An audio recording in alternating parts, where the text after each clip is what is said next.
Retrouvez Dr M avec Masservie. Masservie, assurance vie, voyage, santé.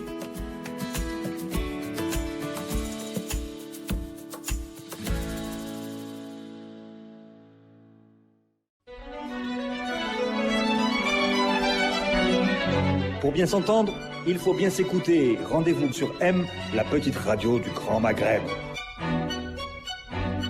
Bonjour à tous, ravi de vous retrouver pour un nouveau numéro de l'émission Dr M. Aujourd'hui, nous allons vous parler de l'importance de booster nos défenses immunitaires pour préserver notre santé des maux de l'hiver. Lors de notre émission, nous allons également vous donner des conseils pratiques pour booster votre immunité grâce au contenu de notre assiette, entre autres, afin de donner à notre organisme toutes les armes nécessaires contre les virus et les bactéries. Pour cela, nous avons le plaisir d'accueillir Dr Blaa Abdelwahab, médecin nutritionniste. Bonjour docteur. Bonjour. Merci d'avoir accepté notre invitation. Merci de m'inviter, c'est toujours un plaisir. Allah yahnik, merci beaucoup.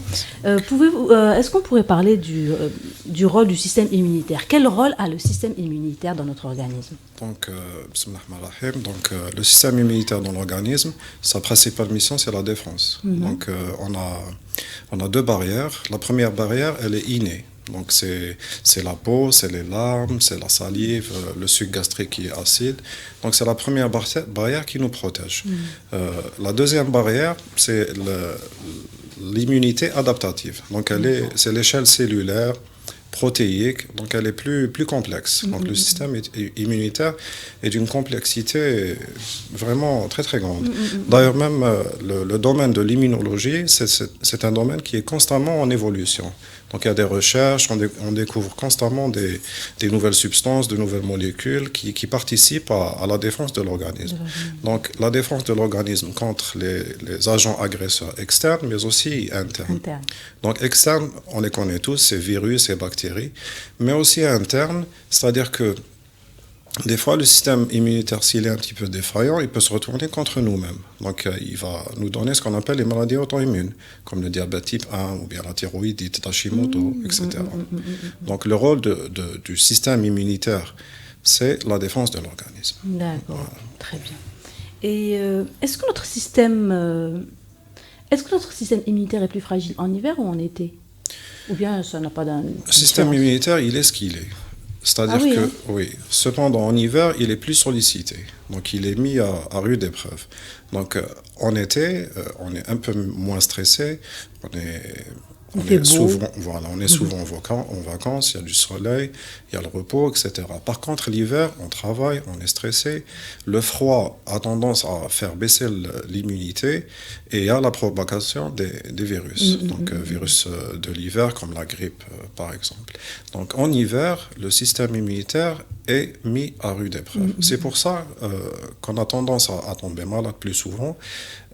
C'est pas parce qu'il est déficient, c'est parce qu'il est mis à rude épreuve. Voilà. Et en hiver aussi, on prend les transports en commun, aussi, qui sont un foyer de contamination. Donc les virus se propagent facilement via l'air, via les mains, via la nourriture. Donc c'est tout ce qui est virus respiratoire, comme la grippe, le virus respiratoire syncytial, les gastro-entérites, etc. Tout à fait. Et même par rapport à la chaleur à l'intérieur des maisons, le chauffage à l'intérieur des maisons, est-ce qu'il a tendance à proliférer? Oui, bien sûr. La meilleure chose actuellement, c'est d'avoir une chaudière pour que toute la maison soit chauffée de la même manière. Si on a un chauffage qui est par exemple le chauffage du coin, le salon sera froid, le couloir sera chaud, donc le changement de climat à l'intérieur déjà de la maison peut provoquer ce qu'on appelle un rhume tout simplement. Quand on est enrhumé, le système immunitaire est sollicité, donc il sera un petit peu moins efficient. Dans ce cas-là, on sera plus apte à contracter un virus comme la grippe. En fait, quand je vous parlais de chauffage, c'est par rapport aussi à la chaleur. Est-ce que la chaleur... Trop de chaleur, vous voulez dire.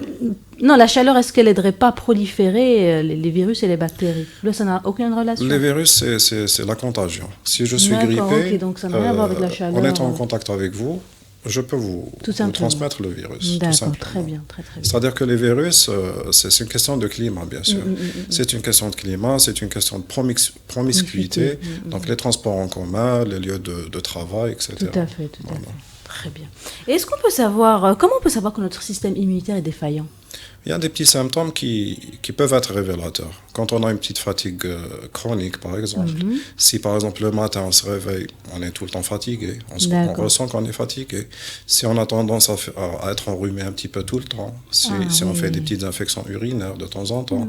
Pour hommes et pour femmes ou uniquement pour femmes? Pour hommes et pour femmes. Ah, les infections urinaires? Oui, d'accord. Oui. Okay. Et surtout chez les âges extrêmes, donc l'enfance, la petite enfance, on sait tous que les enfants font beaucoup de maladies contagieuses, virales. Si vous faites un tour aux urgences actuellement pédiatriques, il y a beaucoup plus de monde qu'en été, parce qu'il y a la propagation des virus. Donc, tout ce qui est grippe, bronchiolite, etc. Donc les âges extrêmes, c'est aussi le sujet âgé qui devient de plus en plus fragile par rapport à son système immunitaire. D'accord, très bien, très bien. Et par rapport à l'alimentation, maintenant on va commencer à rentrer dans le vif du sujet. D'accord. Par rapport à l'alimentation, c'est vrai qu'en hiver et en été, on ne mange pas de la même façon. Maintenant, la question que je me pose, est-ce qu'une mauvaise alimentation aurait un impact sur nos défenses immunitaires, sur l'efficacité? Tout à fait. Il faut savoir qu'on est ce qu'on mange. Donc, comme on dit en arabe, al-ma'ida bayt ad-da' wa ad-dawa. Donc, c'est l'alimentation qui est la première médecine, comme disait Hippocrate. L'immunité, elle est faite de quoi? Elle est faite de cellules immunitaires. Les cellules, elles ont besoin d'énergie. Donc, si on mange équilibré, si on donne à notre système immunitaire les bons éléments, c'est-à-dire les bonnes vitamines, les bons oligo-éléments, etc., on aura un système immunitaire qui sera efficient, qui sera efficace. Par contre, si on a une mauvaise alimentation, si on est malnutri, j'utilise le terme malnutri. Malnutri parce que ça englobe les deux extrêmes. Donc, on est dénutri, donc on mange mal, ou bien pas assez, ou bien au contraire, on mange en surplus. Donc, le sujet obèse, par exemple, il aura une immunité qui sera déficiente. Donc, il faut avoir une alimentation équilibrée. Donc, c'est les deux extrêmes. Malnutri veut dire dénutri ou bien surnutri. Surnutri, oui, tout à fait. Les excès, dans les deux sens, sont néfastes pour le système immunitaire. D'accord. Et c'est-à-dire quand vous parlez de la mauvaise alimentation, on va parler de la junk food. La junk food, bien sûr. La junk food, tout ce qui est gras, sucré, salé. Tout ce qui est gras, tout ce qui est ultra transformé, tout ce qui est farine blanche, tout ce qui est... à partir de l'âge de 40 ans, on dit chez nous, donc le sel et le sucre. En médecine, on a rajouté deux autres, donc le gras, mais aussi tout ce qui est farine blanche. Donc tout ce qui est produit raffiné, transformé ou bien ultra transformé, c'est une alimentation qui va provoquer un excès d'acidité dans le corps. Voilà. C'est exactement ça. Et aussi, les aliments ultra transformés, c'est des aliments qui vont provoquer non seulement une acidité, mais en plus un stress oxydatif au niveau cellulaire. Donc si on mange équilibré, le stress oxydatif il sera bas et le corps humain sera plutôt alcalin. Donc il y aura un système immunitaire qui sera efficace, il n'y aura pas de propagation de certaines pathologies, par exemple le diabète, le cancer, etc. Mais une mauvaise alimentation faite de junk food, tout ce qui est sandwich, pizza, et aussi les produits transformés ou bien ultra transformés, raffinés, comme le pain blanc par exemple, on aura tendance à avoir un corps qui sera un petit peu plus acide. Donc on mettra à mal un petit peu notre système immunitaire. Très bien. Donc, mieux vaut manger équilibré, avoir des habitudes d'alimentation saine et une hygiène de vie correcte. Très bien. Et en fait, il y a une question qui vient je viens d'avoir une idée, enfin, pas une idée, mais c'est-à-dire une interrogation. Est-ce que, vous conseillez bien sûr une alimentation saine par rapport aux fruits et légumes, mais je suis en train de poser la question, est-ce que le fait de prendre des légumes avec des légumes contaminés par des pesticides, est-ce que ça a un impact sur notre organisme? Ça, c'est une très très bonne question. Parce que, actuellement, on donne bien sûr le conseil aux gens d'essayer de manger équilibré. Donc, fruits et légumes, un régime méditerranéen, 5 fruits et légumes, etc. Sans vraiment parler de tout ce qui est pesticides par rapport aux légumes, sans parler de tout ce qui est antibiotiques et hormones par rapport à l'élevage ovin, bovin ou bien tout ce qui est volaille. Là, c'est un petit peu délicat, parce qu'il n'y a pas eu encore assez d'études par rapport à ça. Tout ce qui est pesticides, tout ce qui est hormones, antibiotiques, on en consomme quotidiennement. Hélas, je dis bien hélas. Si par exemple on donne le conseil de consommer des oméga 3, oméga 6, etc., donc on donne le conseil de consommer du poisson. Mais il faut savoir que le poisson aussi est contaminé. Donc il y a la pollution, voilà, le mercure, la contamination marine, elle est vraiment importante. Donc là, c'est un petit peu délicat. Mais il faut essayer de trouver un équilibre. Ouais. Donc si on peut acheter bio, il y a quelques fermes qui font ça, ce serait bien. Cependant, c'est vrai, la vie est chère et les produits bio sont assez chers. Excusez-moi, pardon, bizarrement, bon, je parle de la ferme, ferme pédagogique, je crois. De Zeralda, par exemple. Voilà, oui. de Zeralda. Par exemple, quand vous parlez de cherté des produits, des légumes bio, bon, ce qui me vient à l'esprit, c'est la ferme qui se situe à Soudanieh. Je crois que Torba, qu'elle est associée à Torba aussi. Sincèrement, quand j'ai vu les prix, c'est à peu près les prix, ils sont alignés. C'est assez correct. Maintenant, la disponibilité, c'est autre chose. Non, voilà, exactement. il faut se lever tôt, il faut s'inscrire et tout. Bien sûr, exactement. Voilà, tout ça. Donc bon, je pense qu'il y a des alternatives, mais il faut vraiment les connaître et... Il faut les connaître, mais dans l'absolu, il faut essayer de manger équilibré. Tout à fait, tout à fait. C'est vrai, on n'a pas assez de recul par rapport à tout ce qui est pesticides, tout ce qui est additifs alimentaires. Voilà. Donc les additifs alimentaires, c'est tout ce qui est produits raffinés. Il faut les éviter tout simplement. Tout simplement. Cependant, fruits et légumes, on n'a pas une autre solution. On peut de temps en temps essayer d'acheter bio, c'est pas évident bien sûr, mais on essaie quand même d'avoir une alimentation équilibrée. Tout à fait. Et histoire de varier. Exactement. Oui. Très bien. Maintenant, on rentre directement dans le vif du sujet, dans l'assiette. Voilà, parce que l'émission elle est axée autour de l'assiette. Quels sont les meilleurs, par exemple, est-ce que vous pouvez nous donner les meilleurs fruits et légumes pour la saison pour booster nos défenses immunitaires? Donc les meilleurs fruits et légumes, c'est les fruits et légumes de saison. Donc la nature a bien fait les choses. Il faut savoir que le système immunitaire a besoin de certaines vitamines, par exemple la vitamine A, la vitamine D, la vitamine E. D'accord. Donc en hiver, il y a un déficit en vitamine D. C'est le manque de soleil. On ne s'expose pas assez, on est constamment couvert. Donc la vitamine D, il faut essayer de consommer un petit peu de laitage, des œufs, du poisson. Pour ce qui est de la vitamine A, c'est tout ce qui est par exemple foie et tout ce qui est légumes verts ou bien légumes à feuilles vertes. Donc par exemple les épinards, c'est de saison. Tout ce qui est artichaut aussi. Voilà. Ah oui, c'est bon. La vitamine E, elle est présente constamment. C'est tout ce qui est oléagineux, les bonnes huiles, par exemple l'huile d'olive par exemple. Pour ce qui est par exemple des aliacés, donc ail, oignon, c'est des produits miracles. C'est des produits miracles, c'est des agents antibactériens. Il faut en consommer quotidiennement, vraiment quotidiennement. On a aussi quelques oligo-éléments comme le sélénium, le zinc. C'est tout ce qui est volaille, tout ce qui est laitage, tout ce qui est par exemple crustacés. Bon, c'est pas évident un petit peu, mais on peut en consommer en complément, en complément alimentaire par exemple, si c'est de bons produits et tout. Quand on n'a pas, par exemple, les moyens, ou bien on n'a pas la possibilité d'acheter du poisson de façon hebdomadaire, ou bien on peut se rabattre sur les... Voilà. On a aussi, par exemple, il n'y a pas très longtemps, il y avait la grenade. La grenade, c'est un fruit exceptionnel. Voilà. Et je crois qu'elle est encore disponible. Un peu moins peut-être que... Voilà, exactement. Et par exemple, la pelure de grenade, on en fait des tisanes. Elle est excellente pour la santé. Elle booste le système immunitaire. Très bien. Voilà. Très, très bien. Ça, donc, l'alimentation, il faut essayer de consommer de saison. Par exemple, le poivron, c'est pas réellement de saison actuellement. C'est ce que j'allais vous poser comme question. Mais cependant, c'est riche en vitamine C. Voilà. Donc, est-ce que le fait que ce soit pas de saison, les vitamines, le légume ou bien le fruit va être il perd en valeur nutritive, bien sûr. Il perd en valeur nutritive. Ce qui est de saison, ce qui est entre guillemets bio est meilleur pour la santé. Tout à fait. La valeur nutritive, elle est plus riche, donc on aura l'efficacité de chaque nutriment à son plein régime. Très bien, très bien. Donc pour un petit peu résumer par exemple trois légumes, artichauts. Oui.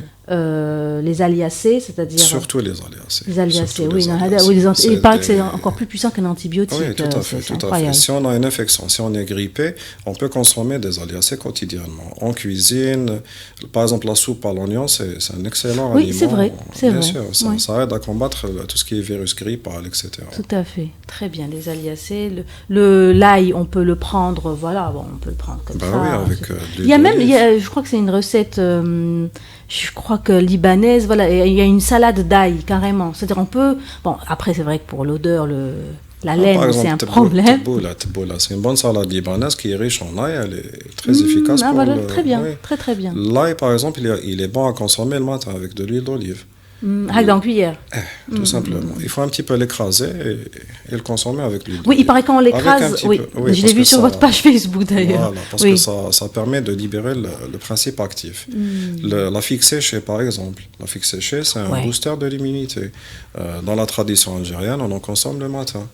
Avec aussi Oui, de des l'huile de- zitoun, ouais, Voilà, c'est exactement. top. On laisse Ouais. macérer et on en consomme. C'est un très très bon aliment pour l'immunité. Très bien. Alors l'artichaut, les aliacées, quoi aussi comme autre De saison, de légumes. saison. Les crucifères, le brocoli, par Voilà. exemple. le Vous savez, chou-fleur. vous savez pourquoi je précise? Parce que maintenant, on ne sait plus quels sont les fruits de saison qui ne sont pas de saison. Maintenant, les poivrons, les tomates, on les voit tellement qu'on a l'impression qu'elles sont de saison alors qu'elles ne sont pas de saison. Elles sont pas de saison. Voilà, c'est pour ça que Tout à fait, je précise tout à pour que pour les auditeurs, les téléspectateurs, Vous ils savez, s'orientent. plus le légume est cher, ça veut tout simplement dire qu'il n'est pas de saison. La d'accord. tomate en hiver, elle est plus chère qu'en Oui, été, tout à donc fait, elle tout n'est à pas de fait. saison. D'accord. Tout simplement. Par déduction. Voilà. Chaque mois, j'essaie par exemple sur ma page Facebook de donner tout ce qui est fruits et légumes de saison. Très bien, voilà. donc très, même très sur bien. le net, on peut avoir la liste, Oui, tout tout à simplement. fait, tout à fait. Il faut consommer de saison. Il faut Très consommer bien. de saison. c'est Et ça. les fruits, bon, le bon, ben alchina. Orange et le- mandarine. Orange, et mandarine.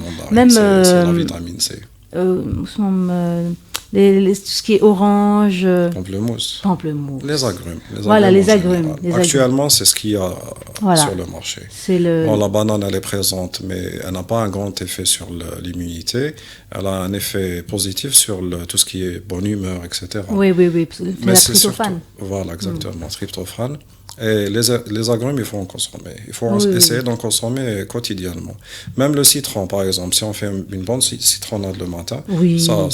franchement, Allégé ça en booste. sucre, si Voilà. possible. Sans sucre, avec un petit peu d'eau, tout simplement. Ah oui, sans sucre. sucre. Oula, ah oui, il faut être Si courageux. vous hein. voulez que ce soit sucré, un petit peu de miel. Voilà, tout à fait. Parce que le sucre blanc, Mais dire que ceux qui prennent du citron comme ça à jeun, parce que j'ai vu beaucoup sur les réseaux sociaux, ça peut agresser c'est l'estomac. une idée reçue.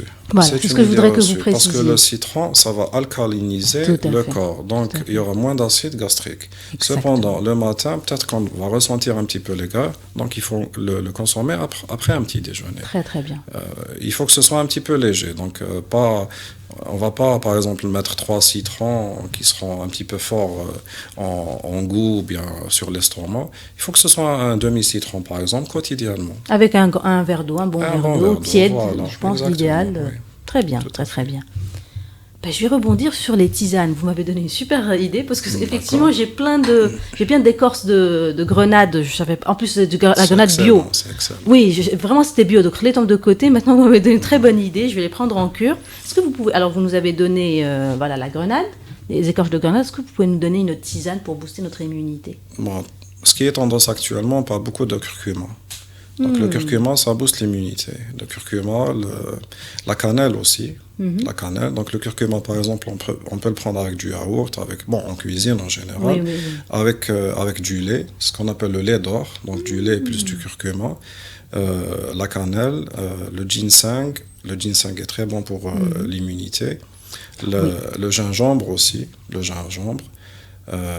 Donc la cannelle, le gingembre, le ginseng, le guarana aussi, on le retrouve en complément. Bon, c'est pas une tisane, mais surtout le thym. Le thym. Za'atar ou la zaïtara. Za'atar. C'est excellent pour la santé. C'est excellent. Actuellement, ça aide à combattre, par exemple, tout ce qui est virus grippal et tout. Tout à fait. Voilà. Donc c'est le thym. Bon, l'échinacée, elle n'est pas vraiment disponible chez nous, mais c'est excellent pour le système immunitaire respiratoire. Donc, moi, j'insiste sur curcuma, ce qui est disponible au marché. Oui, tout à fait. Curcuma, donc curcuma, cannelle et gingembre, surtout le gingembre. Très bien. Le thym aussi.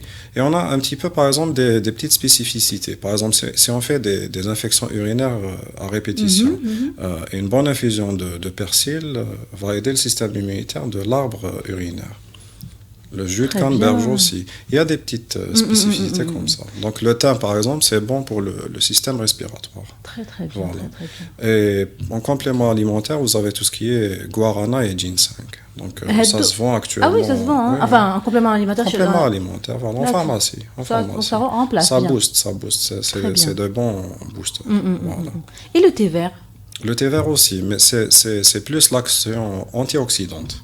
Très bien. Voilà, le thé vert, c'est moins à consommer, même le café, parce que ça contient à peu près la même formule, donc théine et caféine, c'est des antioxydants. Il faut consommer le maximum d'antioxydants. Tout à fait. Donc, tout à fait. par exemple, le raisin, le zbib, comme on dit, le raisin sec, sec. par exemple, c'est un excellent antioxydant. Le thé vert est excellent. Il faut en consommer 2 tasses par jour. Ah oui, carrément, Oui, 2 tasses oui, par bien jour. sûr, Hein. bien sûr. Bon, parce qu'il y a une petite contre-indication par rapport au fer. Pareil, il ne faut pas le prendre après Le fer, il un faut repas. savoir que bon, le thé, si on le prend juste après un repas, ça va un petit peu ralentir l'absorption du fer, mais le fer végétal et non pas animal. Ah, Oui. ok. Donc c'est là la nuance. Donc le fer animal, il y a 2 types de fer. Donc le fer animal, héménique et héméique. Bon, le fer animal n'est pas, il n'y a pas de ralentissement de l'absorption par rapport au thé. Donc si on consomme un petit peu de viande, etc., le fer qui est contenu, il sera absorbé à 100%. Par contre, le fer végétal, par exemple un plat de lentilles ou autre, là il y aura un petit peu. Excellent. Oui, très bien. Maintenant ça s'explique. Parce qu'il y a tout un débat et j'ai jamais réussi à comprendre. Sur le khaltohan, oui, non, maintenant oui, voilà. Maintenant c'est Il y a de cohérent. tout. Oui, il y a de sur le tout. net, il y Oui, a de tout à fait, tout à fait. Très bien, merci beaucoup en tout cas. Merci. Maintenant les cures.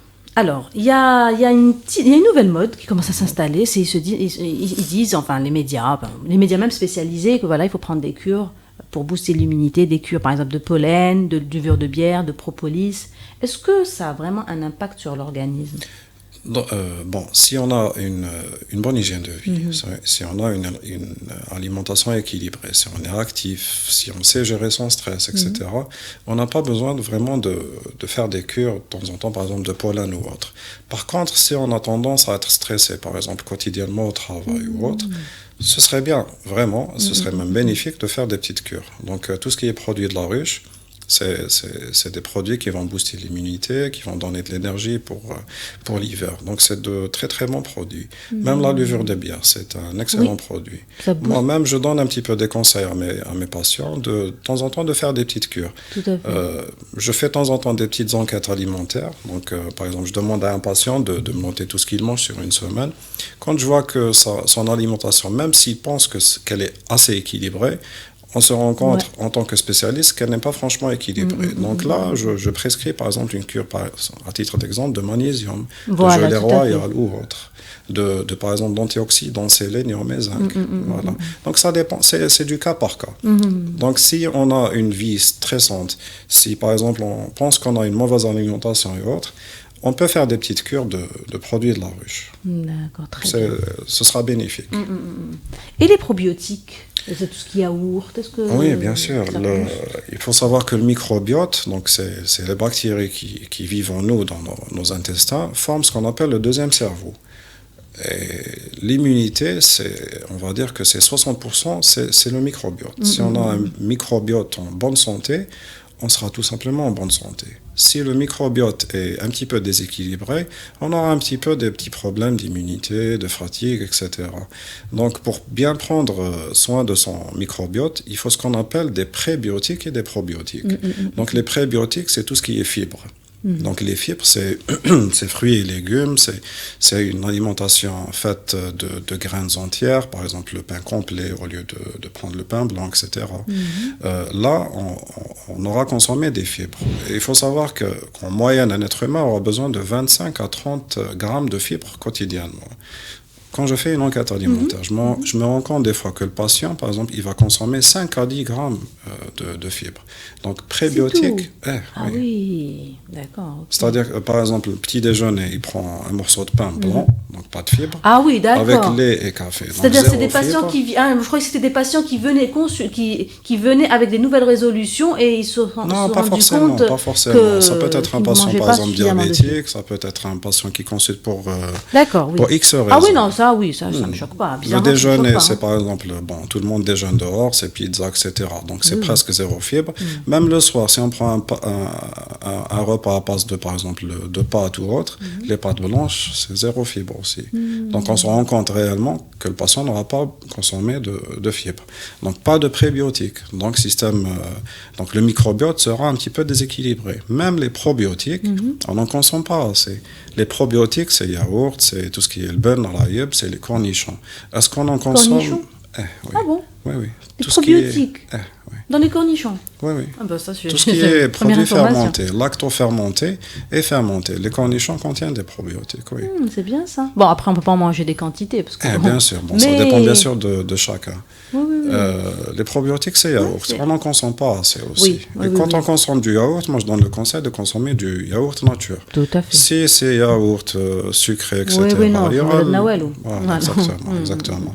Donc prébiotiques et probiotiques. Il faut avoir un équilibre par rapport à ça, pour avoir un système, pour avoir un microbiote en bonne santé et du coup une bonne santé, une bonne immunité. Très, très bien, très, très bien. Merci beaucoup.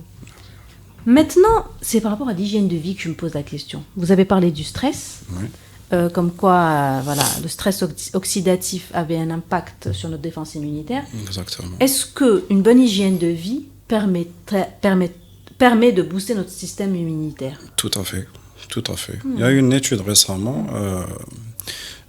qui a eu comme conclusion, une étude sérieuse, qui a eu comme conclusion que, par exemple, l'ADN des médecins vieillit plus rapidement que l'ADN de la population générale. Par rapport à quoi? C'est oula, par rapport le au stress. Voilà. Oh là. Par rapport au stress. Donc le stress, c'est un facteur qui va baisser l'immunité. Ça, c'est connu. D'accord. Donc, comme conseil, je donnerais le conseil d'essayer de savoir se manager. Donc, manager son stress. On est tout le temps stressé. Il y a une étude qui a été réalisée par rapport aux gens qui s'occupent de personnes malades. Ceux qui ont Alzheimer, tout ce qui est pathologie au long cours et qui est contraignante pour les accompagnateurs. Donc, ces personnes-là ont plus tendance à... Donc le stress, qu'est-ce qu'il fait? Il va donner une augmentation de certaines hormones, comme le cortisol. Si on a un cortisol élevé de façon chronique, on aura plus tendance à être enrhumé, à faire des grippes, etc. Donc le stress quotidiennement va donner un stress oxydatif au niveau cellulaire et va donner un déséquilibre hormonal qui va faire en sorte qu'on ait un système immunitaire un petit peu défaillant. Voilà. Donc il faut déjà, par rapport au stress, essayer de se manager. Une activité physique quotidienne, donc la sédentarité, elle va faire en sorte que l'immunité va baisser. Un surentraînement, il y a des gens qui font du sport de façon excessive. Il y aura aussi une baisse de l'immunité. Donc il faut... comme on dit chez nous. Voilà, exactement. Donc, il faut avoir un équilibre de vie par rapport à l'activité physique. Donc, on va dire, l'OMS recommande 150 minutes par semaine de sport. Donc, qui équivaudrait à combien de... 150 minutes, c'est 30 minutes, 5 jours par semaine. Oui, ça va, c'est gérable. Voilà, c'est gérable. Donc, par exemple, si on fait, par exemple, chaque 3 jours, une bonne séance d'une heure ou bien une heure et demie, on a le quota. L'activité physique, elle est de deux sortes. Donc, l'activité physique aérobie, donc tout ce qui est oxygène, donc footing, marche, randonnée, etc. Mais aussi tout ce qui est renforcement musculaire, parce qu'avoir une bonne masse musculaire aide à avoir une bonne immunité. Ah oui, ça, c'est prouvé scientifiquement. D'accord, ok. Exactement. Très bien. Et par rapport au sommeil? Par rapport au sommeil, c'est essentiel. C'est essentiel. Si on a un bon sommeil, minimum 7 heures de sommeil par jour, on aura un bon équilibre hormonal, on aura un bon équilibre par rapport aux oligo-éléments, par rapport à tout le système immunitaire. Donc le sommeil, c'est plus qu'important. Donc c'est le stress, l'activité physique, le sommeil. Essayer d'éviter tout ce qui est, par exemple, polluant. Donc essayer de vivre dans un climat qui soit pas franchement pollué. Par exemple, le tabac aussi. Ouais. Une personne tabagique a plus tendance à faire des infections respiratoires qu'une personne qui ne fume pas. Voilà, exactement. D'accord, très bien. Donc, voilà, pour répondre à la question, c'est oui. Effectivement, la bonne Bonne hygiène hygiène de de vie, c'est... Une alimentation équilibrée aussi est plus qu'importante. Très bien. Ben, je vous remercie infiniment. Merci à vous. J'ai appris beaucoup de choses. Merci. J'ai vraiment appris beaucoup de choses. C'est fluide, comme votre page Facebook d'ailleurs. Merci. On voit beaucoup de conseils. D'ailleurs, on peut vous donner votre page Facebook, c'est Docteur Belabdelouaheb Nutrition. Voilà, ceux qui veulent consulter. Voilà. Ben, merci à tous. J'espère que cette émission vous aura servi. En tout cas, moi, j'ai appris beaucoup de choses. Je suis très, très contente de l'émission d'aujourd'hui. Ben, retrouvez toutes nos émissions sur le site radio-m.info, sur nos chaînes YouTube, SoundCloud, Google Podcast et Apple Podcast, et sur nos réseaux sociaux, Facebook, Instagram, Twitter, et à la semaine prochaine. Retrouvez Dr M avec Masservie. Masservie, assurance vie, voyage, santé.